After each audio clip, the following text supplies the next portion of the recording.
This is a 25 metre spider lift that weighs just 2.6 tonne, fits through a standard garden gate and still gives you over 10 metres of reach. On paper, that sounds like the perfect machine. But after using it, I'm not convinced it's for people like me. I headed down to Elite Access in Milton Keynes to take a look at this, the Palazzani TZX 250S. Now what makes this interesting is they actually had two machines side by side, the standard TZX 250 and the 250S. Same base machine, same core specs, but a very important difference in how the basket is mounted. And that one difference completely changes how this machine works in the real world. Let's start with the key facts. This is a 25 metre working height machine with just over 10.5 metres of outreach. It'll take 250 kilos in the basket, so that's 2 people and tools. And importantly, it's designed to give you close to full outreach even at that load. The whole machine weighs around 2.6 tonnes, so it's fully road-towable behind a pickup, and it comes in at just under a metre wide, about 980mm, so it'll go through a standard garden gate. Setup footprint is roughly 2.8 metres in tight mode with a restricted boom reach, or 3.5 metres for full performance. Now let's talk about how this machine actually works in the air, because this is where it really starts to differ from other spider lifts. What you've got here is effectively a two-stage boom system. The first section is what I'd call the tower boom. That's your main lower articulated boom, and it's also telescopic. Now this doesn't just give you height, it also gives you a certain amount of reach. Because of where it pivots from the base of the machine,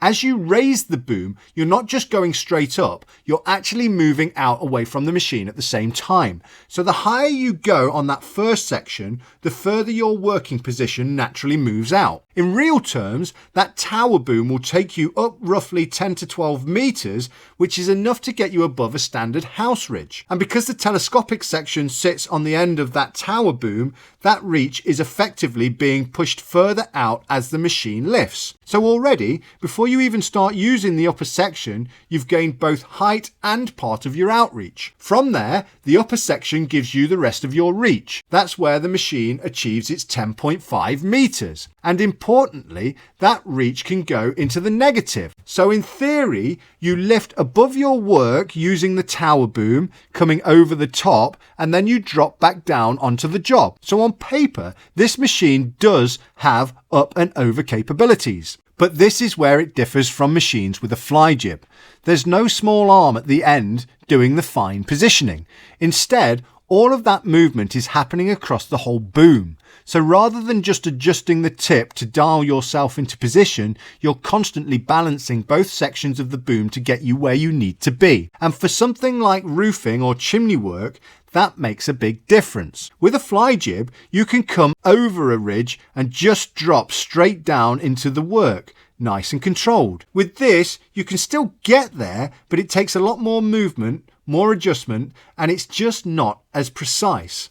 So yes, it has the height and it's got the reach, but the way it delivers that reach is very different, and that's what really defines how this machine feels to use. But for me, not quite.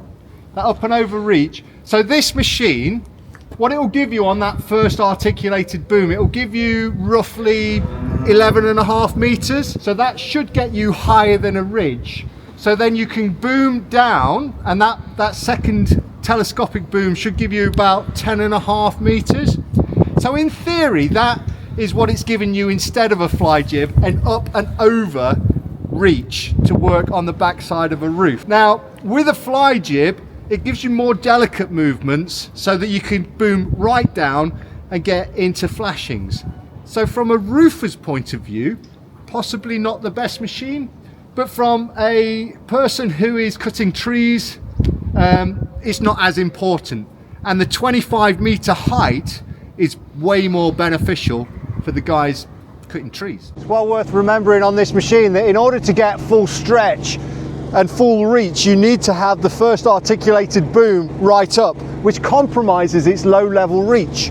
It's got quite a nice big first articulated boom as well, but that shouldn't be too much of an issue for a tree surgeon. Now, Let's talk about setup, because this is actually one of the standout features of this machine. Unlike a lot of road-towable spider lifts, this doesn't just give you a fixed footprint. You've got a fully variable outrigger setup. So you can run it in narrow configuration when you're in a tight space and have restricted boom capabilities, and you can go fully spread to unlock the full working envelope. But more importantly than that, you're not limited to just wide or narrow. You can set each side of the machine differently. You could have the machine fully spread on one side to give you full outreach over your work, and then keep the opposite side pulled in tight if you're restricted for space. That opens up a lot of real world capabilities. If you're working on a road, for example, you can keep one side narrow to allow traffic or access past the machine while you still get full performance over the side you're working on. Or, if you're set up between buildings, you can maximize your reach in one direction without needing the full footprint on the other. It's not just about having a compact machine, it's about having a flexible setup that adapts to the job. And for a 25 metre road-towable machine, that's a massive advantage. Now, the advantage of putting it in a narrow position, if you are working on a pavement or on a road, and you don't want these outriggers to go into the road, I'm assuming we can set wide at one side and narrow on the other side. Correct. And will that give you the full envelope on the wide side? Yeah. Right, so I could set this up if I'm working on a chimney to give me a wide outriggers in the direction that I'm working and narrow in the direction I'm not working, so as not to foul up traffic or get in the way of things. That's a big advantage. Okay, I'm going to set it up in the maximum wide position so that we can really have a good look at what it can do.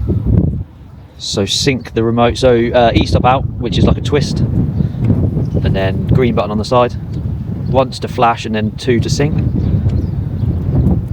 Yeah, so it's flashing. And then just hold it. That's it. And then we've got our switch here.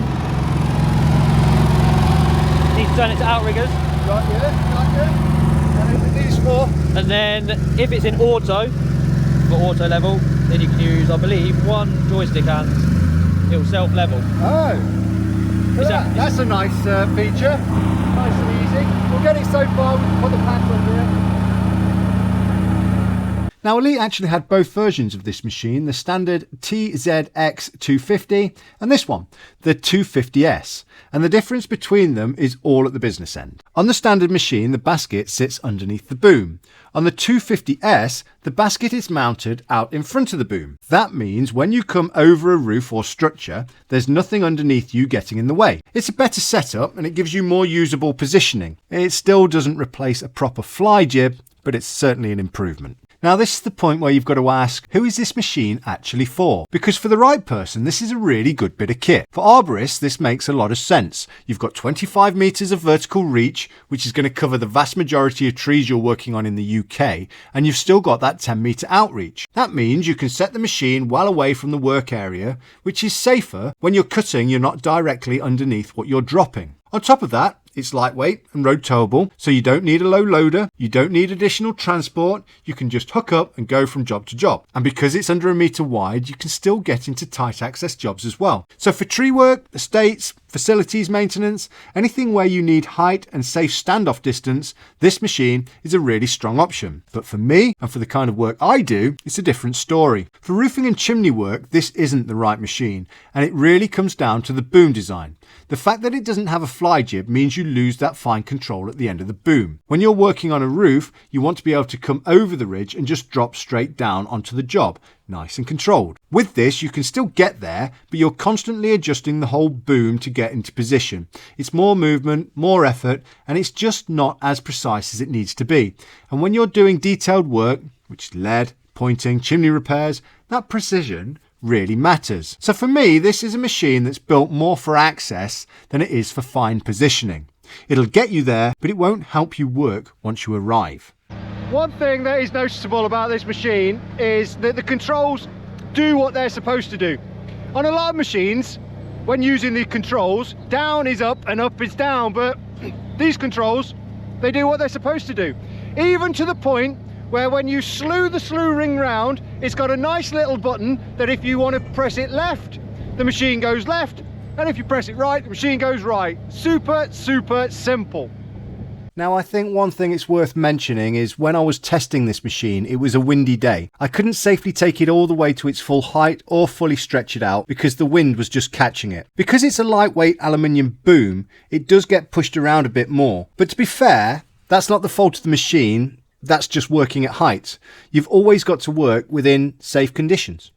Man, it's super blowy up here. I really wanted to test this machine at full stretch at 25 meters, but I don't think I'm brave enough to do it.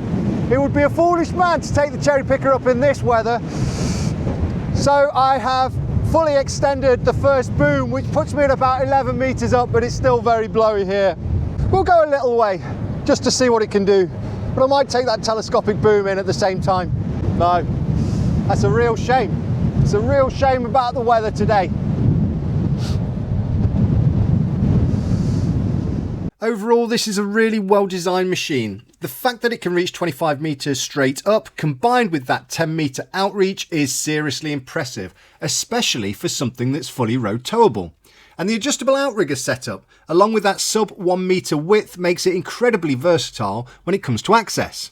You can get this machine into places a lot of machines simply can't get to, but it's not a one-size-fits-all machine. For arborists and general access work, it's a great bit of kit. The height, the standoff distance, the ability to work away from the job all make it a really strong option. But for someone like me, working on roofs and chimneys, the lack of a fly jib is a real limitation. The fine control at the end of the boom is something I rely on, and without it, this just isn't the right design for my work. That said, I really enjoy getting hands-on with it, and I've got to say a big thank you to the guys at Elite Access for letting me come down and test it. Even though we kind of knew from the start this wasn't going to be the machine for me, it's still been a great experience and I had a lot of fun. If you've enjoyed this video, please give it the thumbs up, and if you'd like to see more cherry picker content, make sure you subscribe to the channel. If you've got any thoughts on this machine, drop them in the comments. I'd be interested to hear what you think. Thanks for watching, and I'll see you on the next job.